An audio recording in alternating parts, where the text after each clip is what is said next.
देव अपराध क्षमापण स्तोत्र। माँ, मैं ना मंत्र जानती हूँ ना यंत्र। अहो, मुझे स्तुति का भी ज्ञान नहीं है, ना आवाहन का पता है ना ध्यान का। स्तोत्र और कथा की भी जानकारी नहीं है, ना तो तुम्हारी मुद्राएं जानती हूँ और ना मुझे व्याकुल होकर विलाप करना ही आता है। परंतु एक बात जानती हूँ, केवल तुम्हारा अनुसरण, तुम्हारे पीछे चलना, जो कि सब क्लेशों, समस्त दुख विपत्तियों को हर लेने वाला है।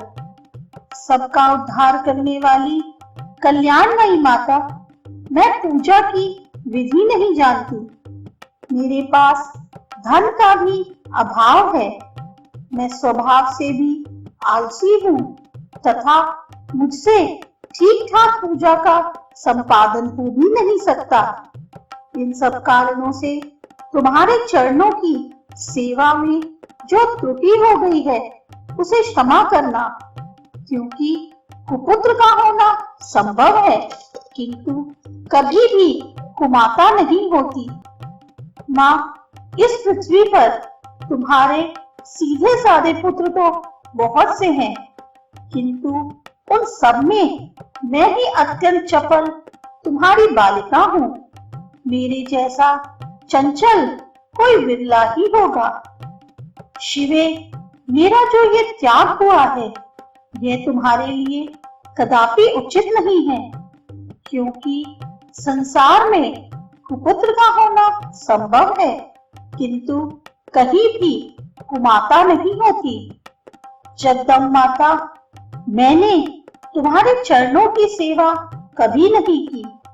देवी, तुम्हें अधिक धन भी समर्पित नहीं किया, तथापि मुझ जैसे अधम पर जो तुम अनुपम स्नेह करती हो, इसका कारण यही है कि संसार में कुपुत्र पैदा हो सकता है, किंतु कहीं भी कुमाता नहीं होती।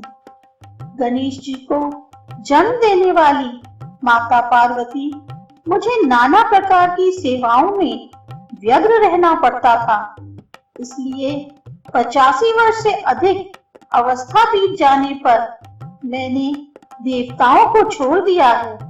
अब उनकी सेवा पूजा मुझसे नहीं हो पाती, अतः उनसे कुछ भी सहायता मिलने की आशा नहीं है। इस समय यदि तुम्हारी कृपा नहीं होगी तो मैं अवलंब रहित होकर किसकी शरण में जाऊंगी।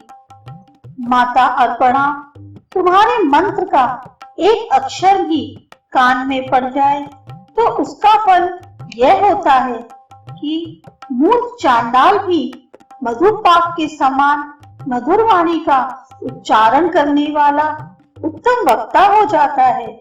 दीन मनुष्य भी करोड़ों स्वर्ण मुद्राओं से संपन्न हो चिरकाल तक निर्भय विहार करता रहता है।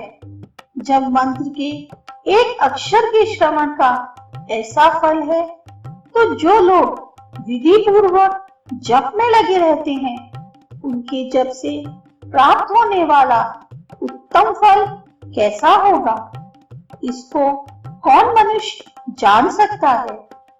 भवानी, जो अपने अंगों में चिता की राख भभूत लपेटे रहते हैं, जिनका विष ही भोजन है, जो दिगंबरधारी हैं, मस्तक पर जटा और कंठ में नागराज वासुकी को हार के रूप में धारण करते हैं, तथा जिनके हाथ में कपाल शोभा पाता है, ऐसे भूतनाथ पशुपति भी जो एकमात्र जगदीश की पदवी धारण करते हैं, इसका क्या कारण है?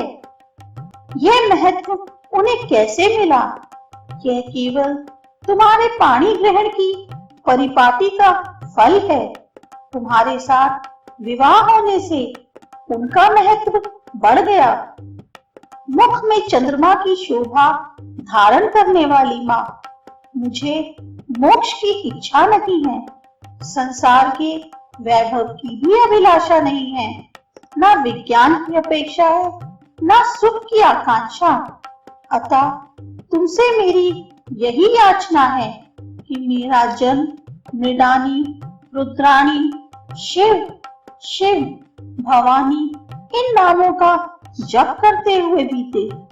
माँ श्यामा नाना प्रकार की पूजन सामग्रियों से कभी विधि पूर्वक तुम्हारी आराधना मुझसे ना हो सकी।